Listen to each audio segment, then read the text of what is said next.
বাঙালি খানায় সবাইকে স্বাগত জানাই। আপনারা তো অনেকভাবে হাঁসের ডিম রান্না করে খেয়েছেন। একবার আমার মতন করে সহজ পদ্ধতিতে আপনিও শিখে নিতে পারবেন ছোট ছোট টিপস সহ। এই শীতে হাঁসের ডিম পছন্দ করে না এমন হয়তো কয়েকজন হয়তো হাতে গোনা আছে। এতটাই সুস্বাদু হয়েছিল খেতে, আপনি একবার রান্না করলে বারবার রান্না করবেন। তবে আজকে আমি এখানে দেশি হাঁসের ডিম রান্না করব। এত তেল মশলা কম দিয়ে কিভাবে রান্না করলাম চলুন সেটা একবার দেখে নেওয়া যাক ভিডিওর মাধ্যমে। আশা করছি আজকের ভিডিওটি ভালো লাগবে। সকল বন্ধুদের কাছে অনুরোধ করছি সম্পূর্ণ ভিডিওটি দেখার। এখানে আমি আগের থেকে 6টা দেশি হাঁসের ডিম সেদ্ধ করে রেখেছি, একটা রেখেছি পোলট্রির ডিম।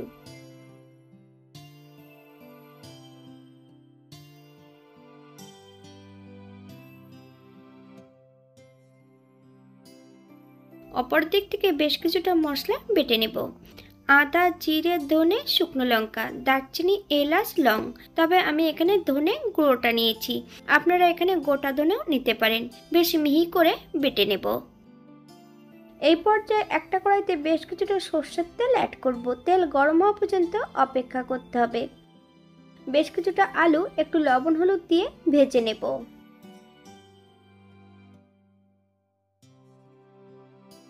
এই পর্যায়ে সম্পূর্ণ আলুগুলো তেল থেকে তুলে নিতে হবে। আপনারা এর থেকে কম বেশি ভেজে নিতে পারেন। একই তেলে আমি ডিমগুলোও ভেজে নেব। তেলের মধ্যে বেশ কিছুটা কাশ্মীরি লঙ্কার গুঁড়ো, হলুদ গুঁড়ো, হাফ চামচ লবণ, আপনার স্বাদ অনুসারে লবণটা অ্যাড করবেন। এক এক করে সম্পূর্ণ ডিমগুলো তেলের মধ্যে অ্যাড করে দেব। মিডিয়াম আঁচে বেশ কিছু সময় ডিমগুলোকে ভেজে নিতে হবে। তবে ডিমগুলো একটু লালচে করে ভেজে নেব। আপনারা আপনাদের পছন্দ মতন ডিমগুলো ভেজে নিতে পারেন।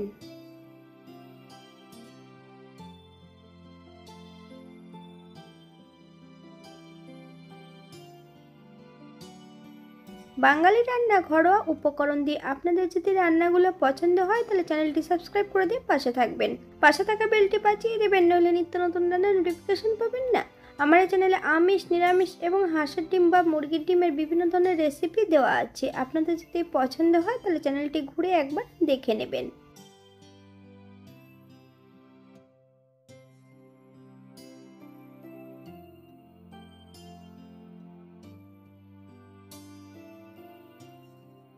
এই পর্যায়ে তেল থেকে সম্পূর্ণ ডিমগুলো তুলে নেব।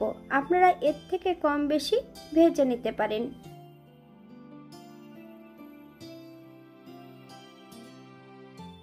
একই তেলে রান্না করব। ফোড়নে রেখেছি সাদা জিরে।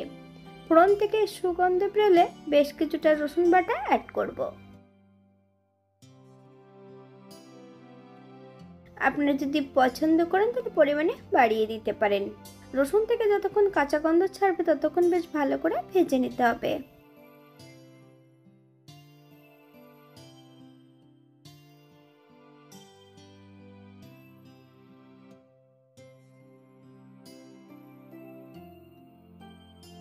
রসুন ভাজার মাঝপথে মিডিয়াম সাইজের একটা পেঁয়াজ 80% মতন বেটে নিয়েছি। সম্পূর্ণ পেঁয়াজ বাটাটা অ্যাড করে দেব।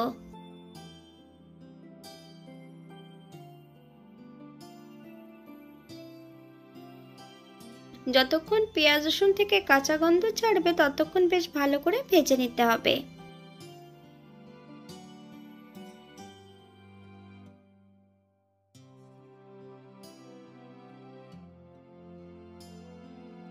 দু চামচ বাটা মশলা অ্যাড করব।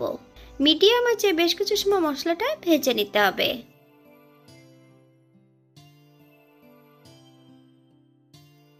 হাফ চামচ কাশ্মীরি লঙ্কার গুঁড়ো, হাফ চামচ হলুদ গুঁড়ো,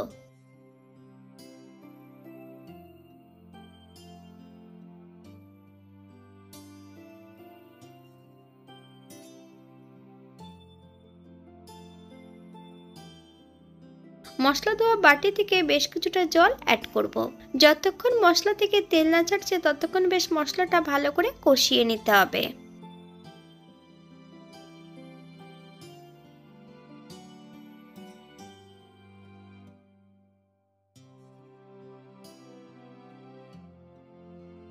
মশলা কষানোর মাঝপথে সম্পূর্ণ ভেজে রাখা আলুগুলো অ্যাড করে দেব। আলু সহ মশলা দিয়ে বেশ ভালো করে কষিয়ে নিতে হবে। আপনারা একবার স্ক্রিনের দিকে ফলো করবেন।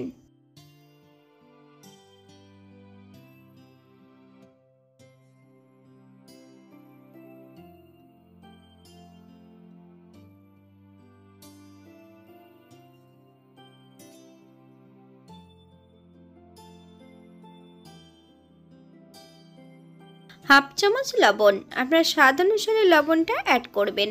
সম্পূর্ণ ভেজে রাখা ডিমগুলো অ্যাড করে দেব। মশলা সহ ডিম আলু দিয়ে বেশ কিছু সময় ভালো করে কষিয়ে নিতে হবে।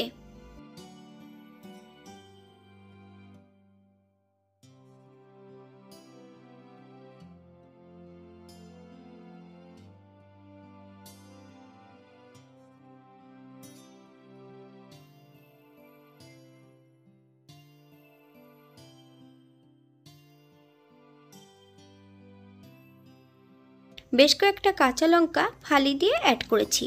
হাফ চামচ চিনি, আপনারা যদি পছন্দ করেন তাহলে পরিমাণে বাড়িয়ে দিতে পারেন।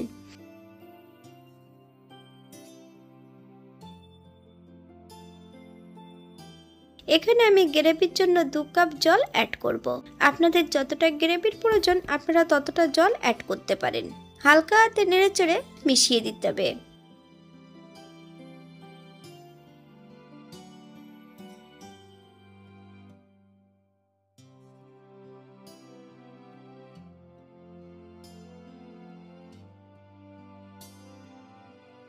গ্যাসের ফ্লেমটা মিডিয়ামে রেখে 5 থেকে 7 মিনিটের জন্য ঢাকা দিয়ে রেখে দেব, যাতে সবজিটা সেদ্ধ হয়ে যায়।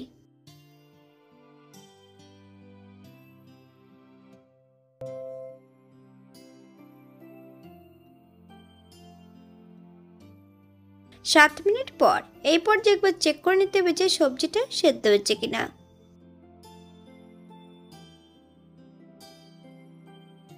এক চামচ ঘি, আপনারা যদি পছন্দ করেন তাহলে পরিমাণে বাড়িয়ে দিতে পারেন।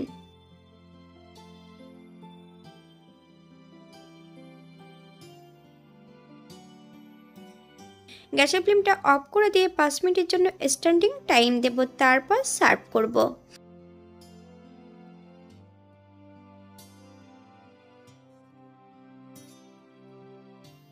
এটা দেখতে যেমন ভারী সুন্দর হয়েছিল, এটা গরম ভাতে, রুটি, পরোটা, লুচি সবকিছুর সঙ্গে অসম্ভব ভালো লাগবে। আপনারা বাড়িতে একবার একই পদ্ধতিতে বানিয়ে নেবেন। এখানে যে আমি উপকরণগুলো অ্যাড করেছি আপনারা এর থেকে কম বেশি করে নিতে পারেন।